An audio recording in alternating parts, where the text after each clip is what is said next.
Let's take a look at the greatest wrestler on God's green earth. The one, the only, 8-time world heavyweight champion, handsome Harley Race. Harley Race, first appearance on a wrestling magazine is when he was AWA World Tag Team Champions with Larry the Axe Hennig on the cover of Wrestling Review, December 1967. I believe they held it a few times together. This was Harley's first major world title, and his first magazine cover. He was on a few program covers, but this would be the first widely published magazine cover for a young Harley Race. A bunch of years would pass before he would be seen again, and here he is on his first Japanese magazine cover in April 1972, going against Giant Baba. And, you would think Harley was on a lot more magazines, and as I went through these, I was really surprised that he wasn't on more. I could have sworn he was on a lot more magazine covers than he was. He is definitely later on, but early on in his career, he was kind of under the radar, climbing the ladder.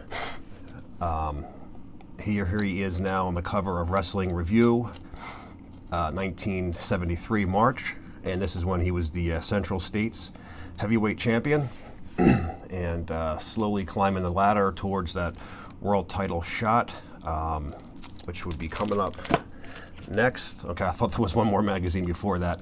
This has got to be the absolute worst coverage of the world title change I could ever find on a cover of a magazine.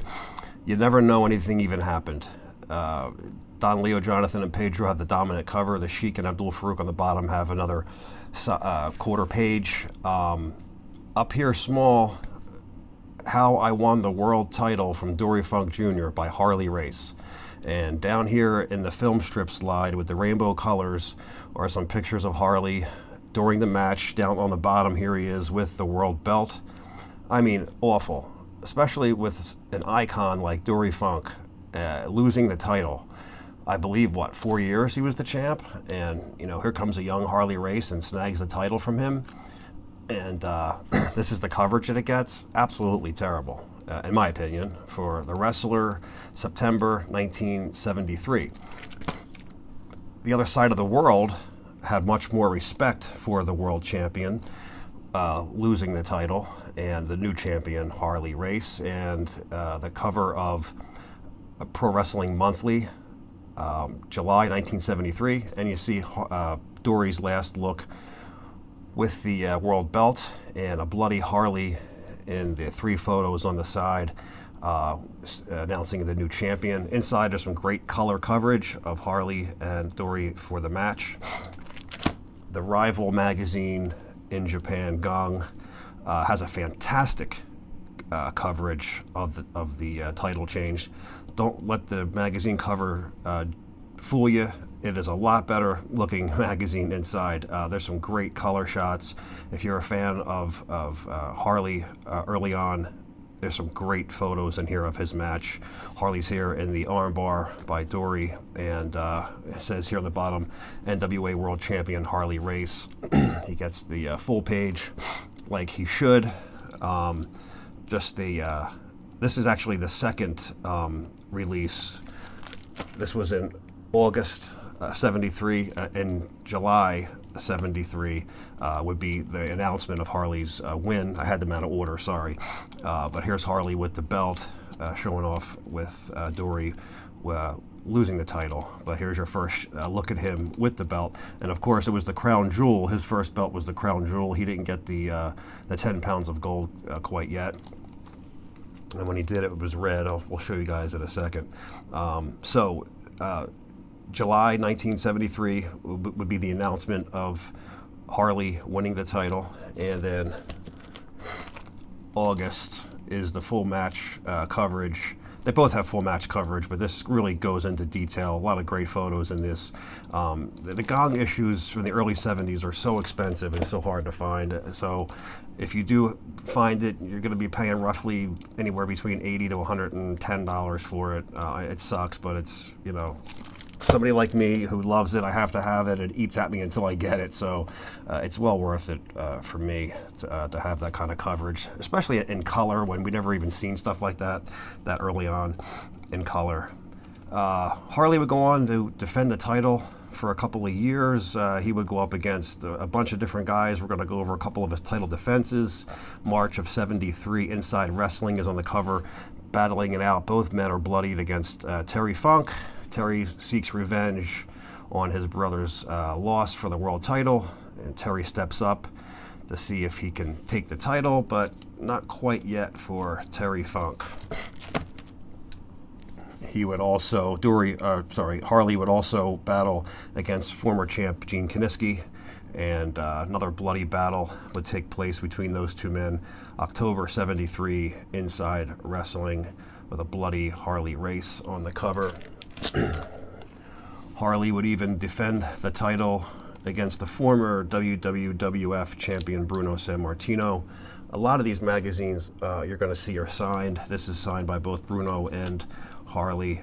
Great magazine coverage of their match. It's a very under-the-radar, never talked about match. Two world champions, two icons in the sport, and it's never, ever talked about. Would have loved to have seen footage of it. To my knowledge, there isn't any, but Bruno did battle for the NWA World title after losing the belt to Ivan Koloff when he went on his world tour throughout the country and abroad. Here is Harley on the cover of Gong with the new version of the belt. They got rid of the crown jewel, and this is the 10 pounds of gold red version, and that did not last very long. Harley would be the first one to hold that. He wouldn't not hold it very long at all, actually, less than 5 minutes. Here he is in the ring. He's presented the new belt. Here is the old belt being handed in. I'll try to zoom in a little bit so you can see.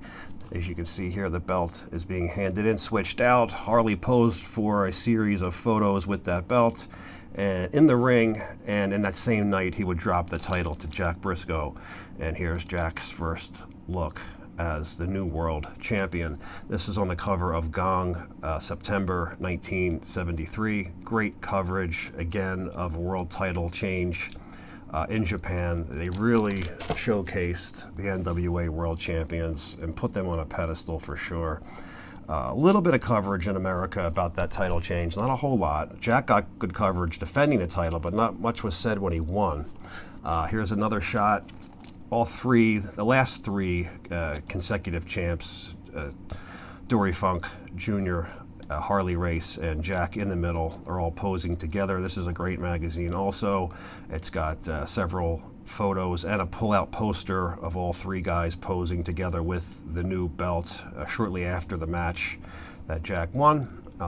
This is March of 1974's issue of Gong separate volume.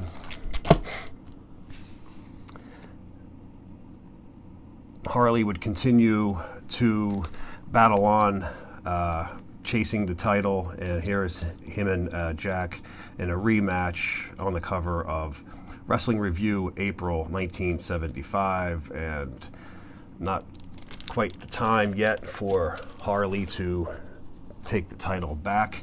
Here is a program from St. Louis, the Kiel Auditorium, and if you look close here, Harley Race versus Bob Backlund, and this program's turned inside out so I could have the article facing out so I could read it. This was when Harley Race won the Missouri State Championship, and he would be defending the title against the young Bob Backlund in 1976. And this is the program to the event when Harley would lose the title to Bob, and Bob would become the new Missouri State Champion. Harley was on to bigger and better things when he would recapture the world's heavyweight championship for a second time. He would be defeating Terry Funk. He'd be the only man to defeat both Funk brothers for a world title. And this is one of my favorite magazine covers from Japan, with Harley on the cover with the 10 pounds of gold. Just a great shot, Pro Wrestling Illustrated style centerfold photo. I can't say enough about how great of a shot this is. This is in April 1977 of Monthly Pro from Japan, and it goes over the match with Harley winning the title back. He would really get his feet entrenched inside the NWA and really make a name for himself in this second title run. This is where he would really, branch out and take on all comers and start to build that legend status that he would become so well known for. Here he is on the cover with Mil Mascaras in June of '76 in a title versus title in Japan, Mexican world title versus the NWA World Heavyweight Championship. Got some good coverage. Him and Mil would have several bouts throughout Japan over the years. He would also defend the title against Andre the Giant. He would defend against Andre the Giant quite a bit. And this is a Monthly Pro 1977 issue, Harley and Andre. Here is a look at all three champions at the time. 2 world champions, 1 company champion, Superstar Billy Graham, WWF company champion, AWA world champion, NWA world champion. And I know that's a spot for some people saying that WWF wasn't a world title, and it legitimately wasn't. The NWA, the WWF was affiliated with the NWA at that point, and part of the agreement for the WWF to be an affiliate, it was you couldn't use world title for your belt. It had to be a regional belt, and it wasn't considered a world title. The NWA's title was world. AWA, on the other hand, wasn't affiliated with the NWA, and they used the world title status. But, to each their own. Everybody calls it what they want. I've always considered the WWF a world belt. It's basically, it's like splitting hairs, really. Harley would move on and take on Superstar Billy Graham in the Super Bowl of wrestling. Title versus title, WWF versus NWA World Heavyweight Championship. And this is the discussion of the match happening in 1978 in Florida. This is before the match. Another hype issue, Superstar and Harley, title versus title. Fantastic shots. The Stanley West and Bill Apter magazines really hit their mark from, say, '76 on, with some of the best covers for wrestling magazines ever. They really went above and beyond everybody else, and it's just photos like this and in-action photos that, like the ones we're going to see in a minute, that really set them away from every other magazine company. Here is the match that took place, a very bloody Superstar Graham against Harley, and you can see what a great shot that is. A very bloody shot.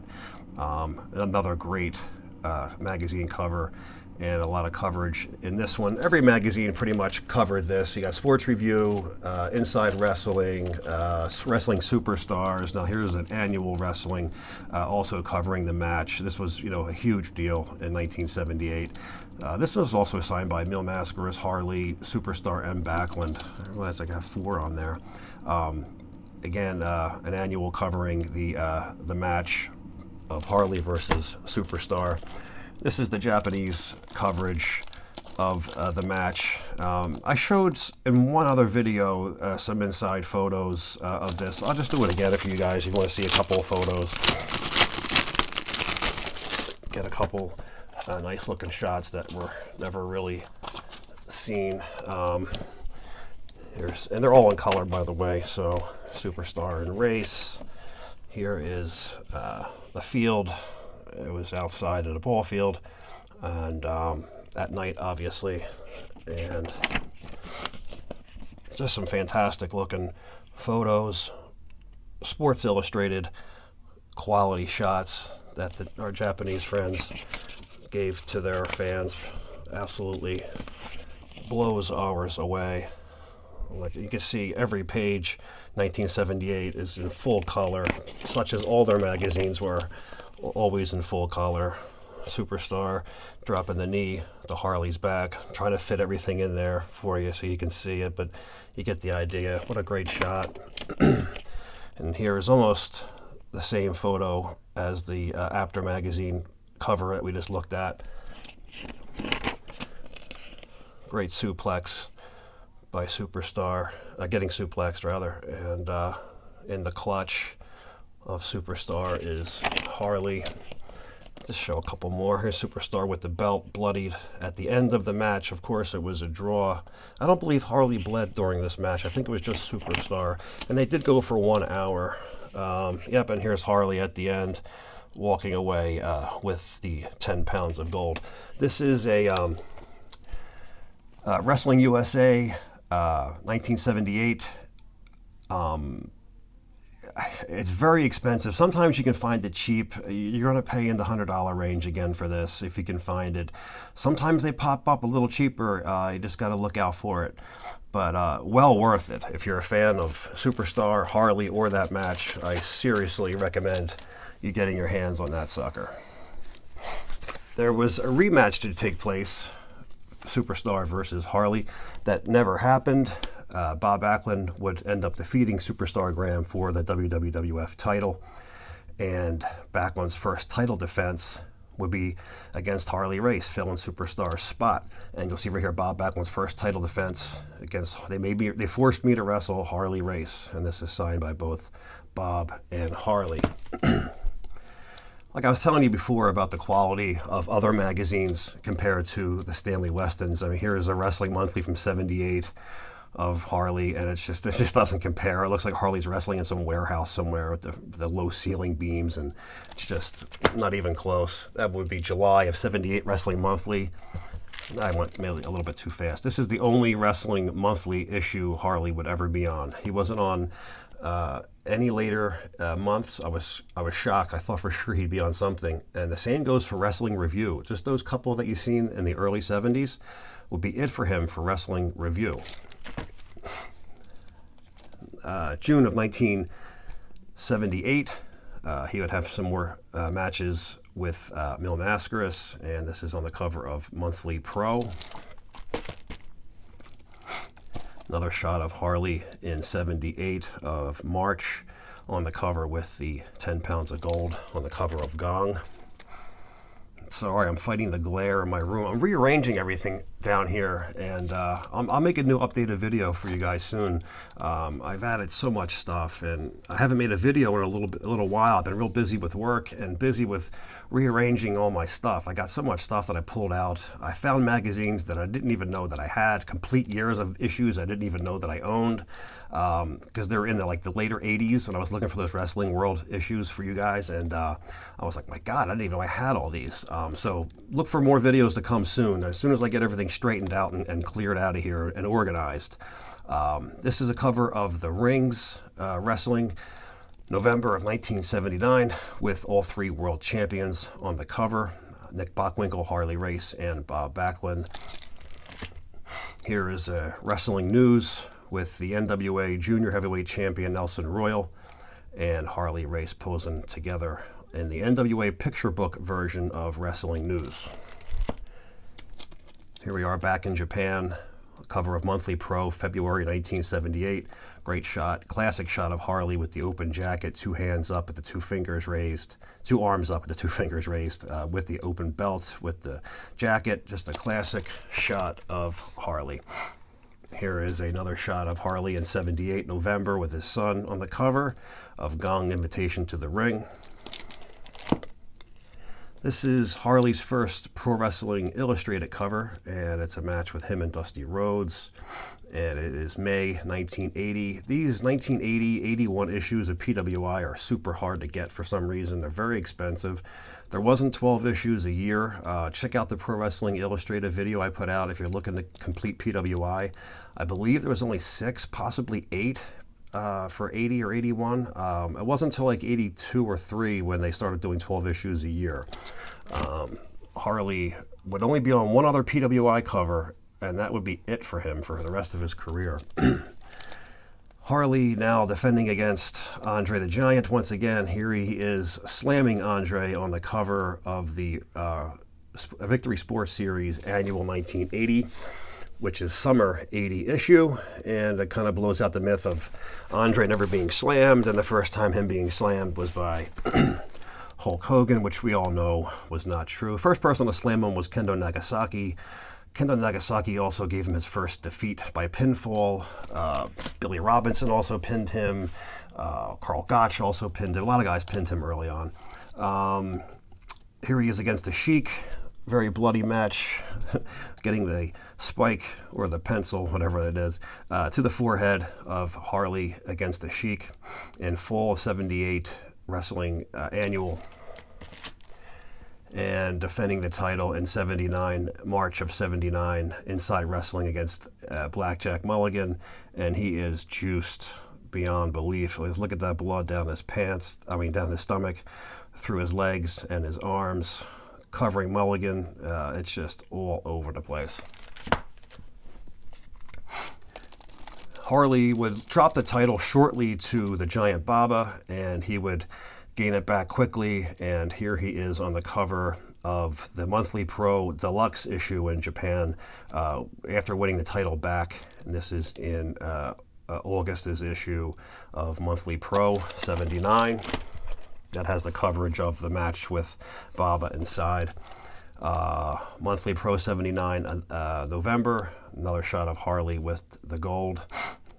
And notice he's changing now. He went from the mustache with the side chops, and now they're making the connection to the mustache to the beard. Pretty soon to be in the full beard look. In like 80, 81, he had made that look. I thought was pretty cool. Back again, defending it against Andre the Giant in 1979. This is the cover of Sports Review, March 1979.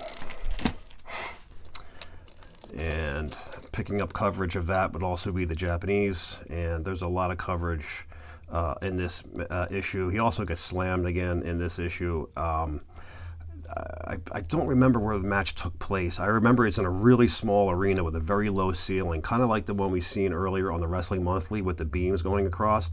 I can't remember the name of that arena. And for the third issue, Sports Review, here he is on the bottom against Andre again. And I would have loved to have seen better coverage in the magazines of Flair versus Blackjack Mulligan in a cage. That looked like a hell of a match. That would have been a great magazine cover just for a solo pick right there. But there it is, Harley and Andre. Harley now would face Dusty Rhodes. Dusty Rhodes would take the title. He would take it very quickly, and he would lose it back to Harley. I'm sorry, I went too fast. This is October 1979 issue of Gong. It covers Harley's loss and also the Harley win. It happened so fast, they cover it both in the same month for the same issue. And sorry about that glare. Can't beat it out here. Sports Review 1980 Annual. And that also has the coverage with Dusty Rhodes for the title change. Inside Wrestling's coverage. The title goes from Rhodes.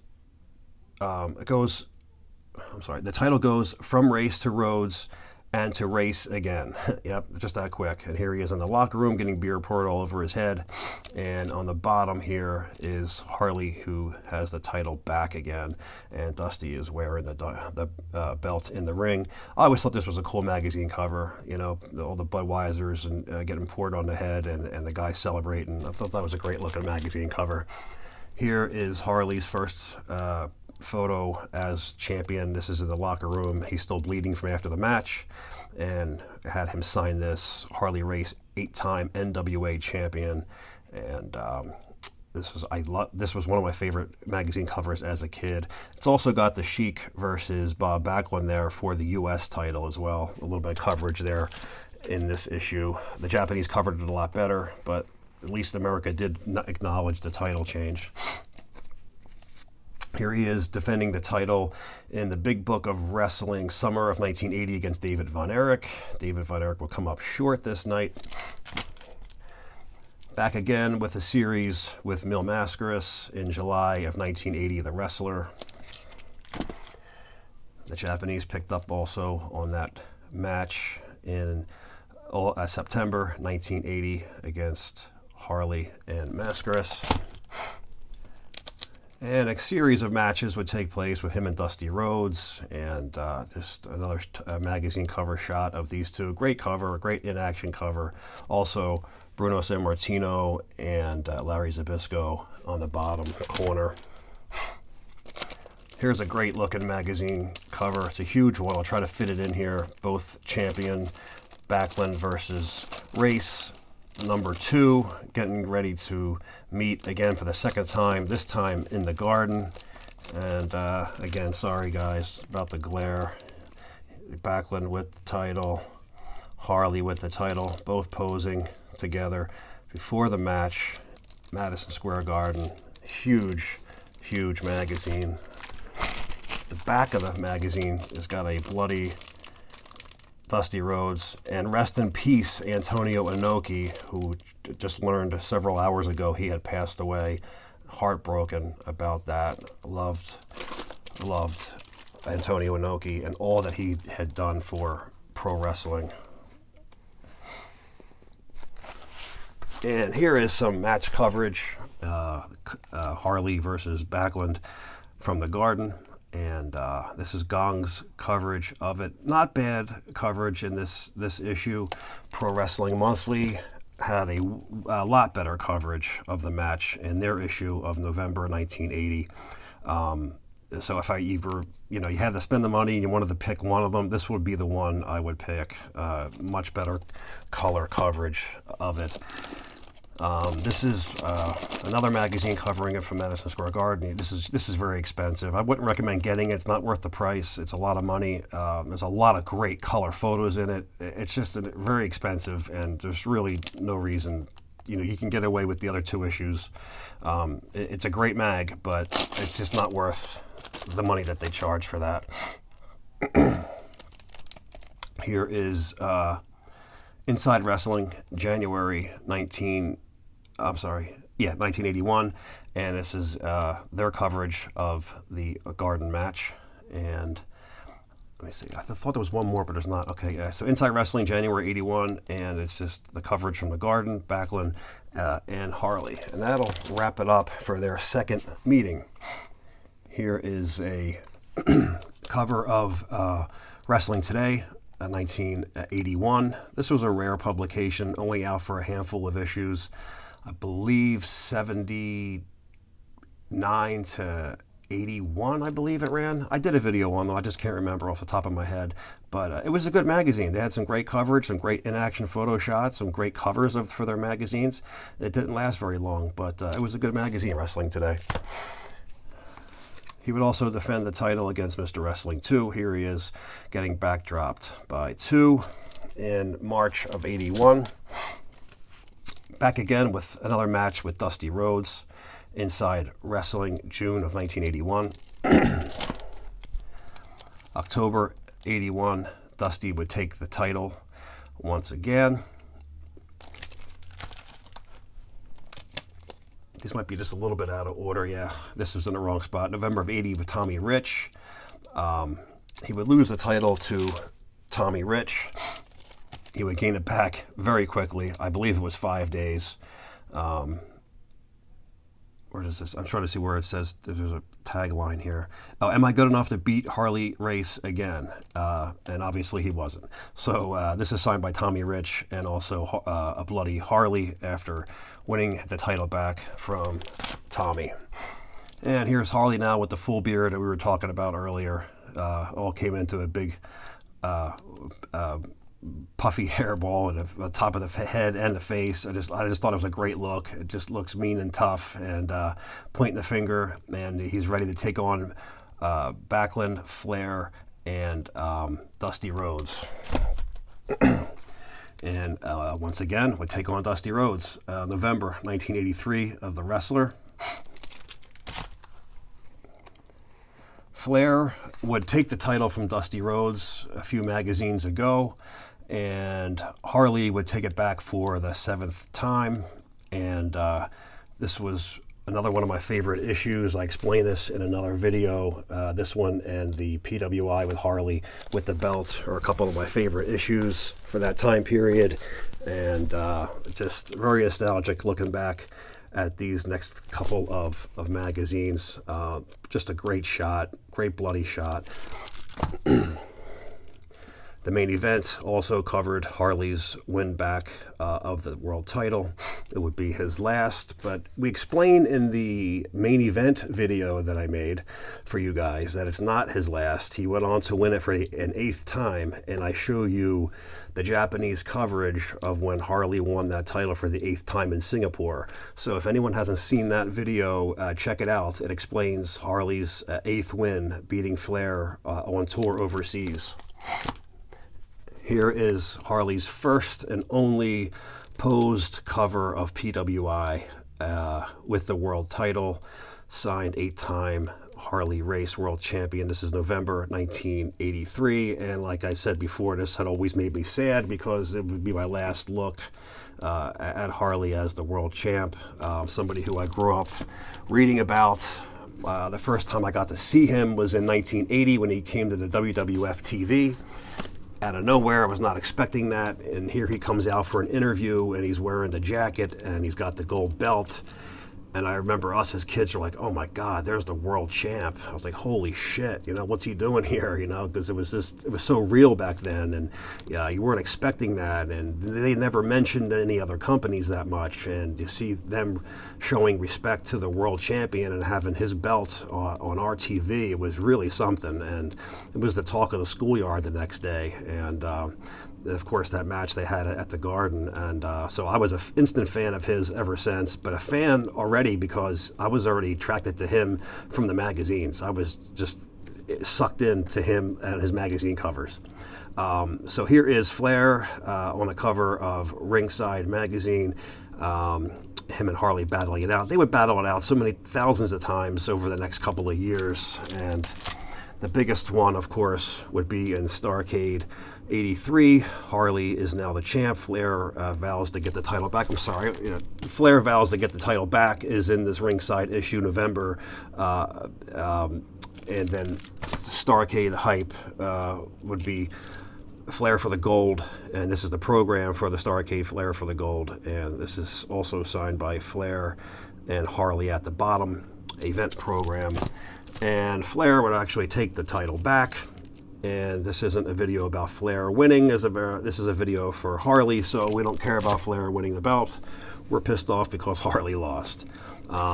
Every major magazine in the world would cover that title win. It was the biggest event of all time, Starrcade, Flair for the Gold. And here is, I believe this is issue number 2 for Wrestling USA. All these were just and I found a bunch of these too, going through my 80s issues, like I was explaining earlier. Recycled stories. This is Flair's second chance at greatness, and it's the same as the PWI Flair second chance at greatness when he's on the cover with the suit and the gold belt. They would just change the photos around, but recycle the story. It's good if you weren't a collector and you were a casual buyer, but it wasn't worth it for a guy like me to buy these because I have all the magazines. But if you just buy a magazine once in a while and you missed an article or two, it was a good way to catch up. Harley would go on to wrestle in the NWA and in and out of different companies throughout the U.S. And throughout the world. Harley would go on to Japan, to All Japan, and meet his rival, the Giant Baba. And here he is, 1985, or the end of 84, winning. This is the only shot of him on a cover winning the All Japan World Heavyweight Champion, the PWF World Heavyweight Champion. And that's just him with the trophy and the world belt. And this is on the cover of Gong, Invitation to the Ring. In Tiger Mask's first magazine cover, which is a very expensive magazine because of Tiger Mask's first cover, inside there are collectible, they call them bromide cards, or bromine. Bromine is their Japanese word for card, and it's not a card, but it's like heavy card stock, and it's Harley's photo. It's very thick, and It's Harley with the gold belt posing with the World Championship from Japan. This photo, if it's still attached to the magazine could run 150. The photo itself could go for 100. It's ridiculous what they pay for these. But these are collectible. This is number 7 in the series. You see the number 7. They have them for, Hulk Hogan, Ricky Steamboat, Ric Flair. All wrestlers have them, their own number each month that came out, and you can collect them all. And Harley's and Hulk Hogan is ridiculous. Andre the Giant's in the hundreds also. Very expensive for this so-called card, which is just basically a cardboard 8x10 photo. But it's in the first Tiger Mask issue, and this magazine itself is ridiculously expensive without Harley's card. So if you don't care about Tiger Mask, I wouldn't worry about the issue. If you care about getting that picture, it's not worth spending over $100 just for that photo. But there it is for anyone who wants to know. Best of the Wrestler went out. This is issue number 2 for the Wrestler Annual. So Best of the Wrestler ended in 73. 74 picked up Wrestler Annual. So it's basically the same thing, just a different name. And once again, it's recycled stories all from The Wrestler. The Wrestler was the hottest selling magazine at Stanley Weston's company. The Wrestler outsold everything 3-1 is what Bill Apter had said at one time. 3-1. I had no idea it sold that many more magazines. Unless it's just hype or they were just saying that, I don't know. But that was the reason for having a annual and then a best of, because it was an extremely popular magazine, The Wrestler. I always liked The Wrestler myself. I always liked Inside Wrestling's ratings with the pictures of the guys in the centerfold. But moving on to 1985, Harley would make a comeback to the NWA when it was a joint venture with AWA, Pro Wrestling USA Star Wars 85 at the Meadowlands Arena. And Flair would defend the title against Harley there. And this got a lot of coverage. This was our first time seeing these two battle in the Northeast, and a lot of magazine coverage was picked up from that match. This is one of them, Sports Review, February 1983, with Flair and Harley. Wrestling World would also cover it. And this is October 85, special edition, Flair versus Harley. Wrestling Scene also picked up Star Wars 85, and you'll see Star Wars 85, all the blood, brawls, and big bucks for Flair and Harley as the main event. Sports Review, June 1985, and this entire issue is dedicated to Pro Wrestling's USA Meadowlands Arena Night, Star Wars, and it's not expensive, and if you want the full coverage on all the matches, had Martel versus Garvin for the AWA belt, and Harley and Flair for the world title, and again, it's June 85, Sports Review. So that is going to do it for Harley Race's rise in the magazines. In 1986, he went to some other company. I can't remember the name of it. I'm not even sure if that was even happened or not. In my realm of reality, it didn't. He stopped in 85, and for 3, maybe 2.5, 3 years, he retired, and then came out of retirement, and he came to the Caribbean, and he would win the Caribbean World title. And here he is, just several months before he would officially retire in 1990. Of course, I am talking, he was in the WWF, I'm just not acknowledging it. And but here he is, still in fantastic shape. People thought he was done, thought he was long retired, and he was not finished. He was still kicking ass wherever he went. And his last title, of course, would be the Caribbean title. He won that in 1990. A few months later, he would retire, and he would resurface at the Great American Bash 91 as Lex Luger's manager. Here's just a couple of 8x10s. I got some 16x20s also, but this was my favorite all-time pick. I just love this picture. Harley in the back locker room with the 10 pounds of gold, sitting for a candid shot. It is signed 8-time world champion Harley Race. And I just love the corner here. You can't see it, but there's a bottle of beer and a pack of cigarettes right there. It's just, try that today, right? I mean, come on, what a great candid shot of the world champion sitting in the back after a match, sweaty, beaten, holding the gold, having a beer, getting ready for a smoke, and somebody just captured this one moment in time, and I'm holding it in my hand, and it's just an awesome, awesome shot, and I just had to have it.